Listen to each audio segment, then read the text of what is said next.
एक गांव में एक अमीर जमींदार रहता था। उसे अपने पैसों पर बड़ा घमंड था।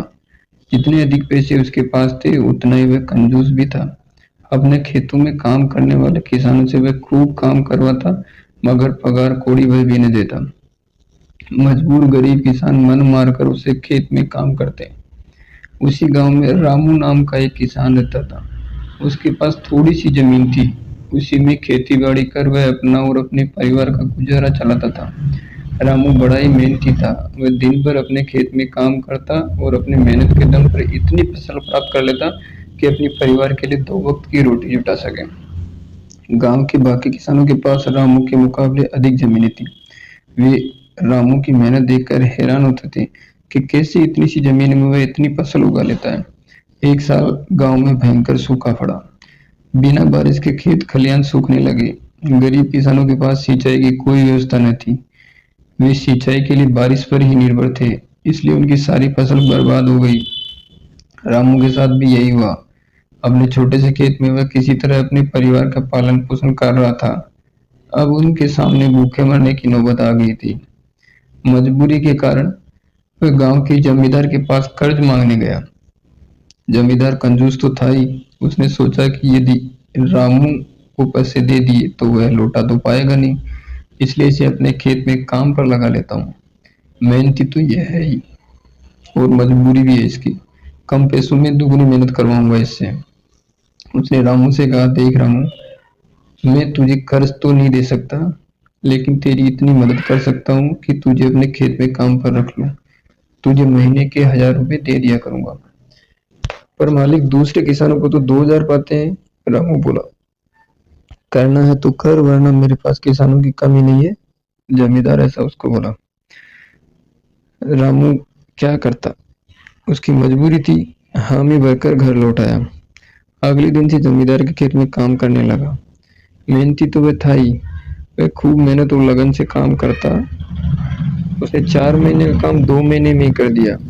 ये देख जमींदार बहुत खुश हुआ, लेकिन इसके मन में मक्कारी जाग उठी थी। उसने सोचा कि 4 महीने का काम तो इसने 2 महीने में कर दिया, क्यों नहीं इसे काम से निकाल दूं, इसे मेरे 2 महीने के पैसे बच जाएंगे। उसने रामू को बुलाया और उसके 2 महीने के पैसे देकर कहा, रामू, ये ले तेरे पैसे, कल से मत आना, अब मुझे तेरी जरूरत नहीं है। यह सुनकर रामू परेशान हो गया। बड़ी मुश्किल से उसका घर चल रहा था। अब अपने परिवार का भरण पोषण कैसे करेगा। वह जमींदार के सामने गिड़गिड़ाने लगा कि उसे काम से न निकाले, लेकिन जमींदार ने उसकी एक भी नहीं सुनी और उसे काम से जबरदस्ती निकाल दिया। रामू आंखों में आंसू लेकर घर लौटा और चिंता से रात भर उसे नींद नहीं आई। सुबह उठकर उसने फैसला किया कि वह फिर से जमींदार के पास जाएगा और उसे विनती करेगा कि उसे वापस काम पर रख ले। वह जमींदार के घर के सामने जाकर बैठ गया। सुबह उठकर जाट जमींदार अपने घर से बाहर निकला तो रामू को घर के सामने बैठा हुआ उसने देखा। उसने रामू से पूछा, क्या हुआ रामू, क्यों आया है। रामू जमींदार के पैरों पर गिर पड़ा और गिड़गिड़ाते हुए बोला, मुझ पर दया कीजिए मालिक, मुझे काम पर रख लीजिए, मेरा परिवार भूखा मर जाएगा।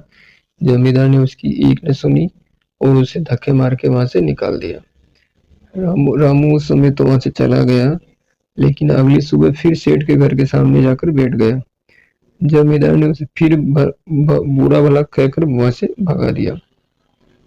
अब से रोज यही कर्म चलने लगा। रामू रोज जमींदार के घर के सामने जाकर बैठ जाता और जमींदार उसे भगा देता। पूरे गांव में इस बात की चर्चा होने लगी। अब जमींदार को भला बुरा कहने लगे। तंग आकर जमींदार ने सोचा कि क्यों न कुछ दिन परिवार से दूसरे गांव चला जाऊं, मुझे घर पर ना देखकर रामू यहाँ आना बंद कर देगा। अगले दिन वह परिवार से दूसरे गांव अपने रिश्तेदार के घर चला गया। 10-15 दिन रिश्तेदार के घर रहने के बाद जब वह वापस अपने घर लौटा तो मोहन को अपने घर के सामने बैठा नहीं पाया। वह मन ही मन खुश हुआ कि चलो उसे पीछा छूटा, लेकिन वह चकित भी हुआ कि रामू के आना बंद क्यों कर दिया। उसने गांव वालों को बुलाकर पूछा तो पता चला कि रामू घायल है और अपने घर पर ही पड़ा हुआ है। जमींदार ने पूछा, क्या हुआ उसे, गाँव चले गए थे। तब भी रामू ने आपके घर के सामने बैठा रहता था। एक दिन आपका घर खाली देखकर कुछ चोर चोरी करने के इरादे से आपके घर में घुसे, लेकिन वे रामू की नजर में आ गए। रामू अपनी जान की परवाह न किए बिना उनसे उलझ पड़ा और उन्होंने भगा दिया।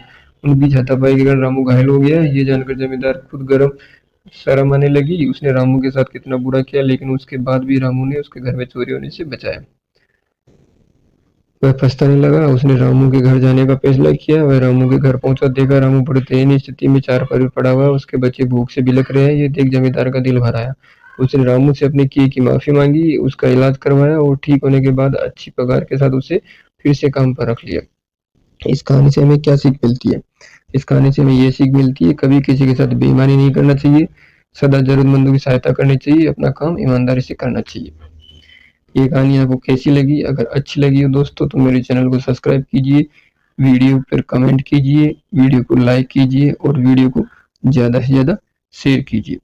Thank you.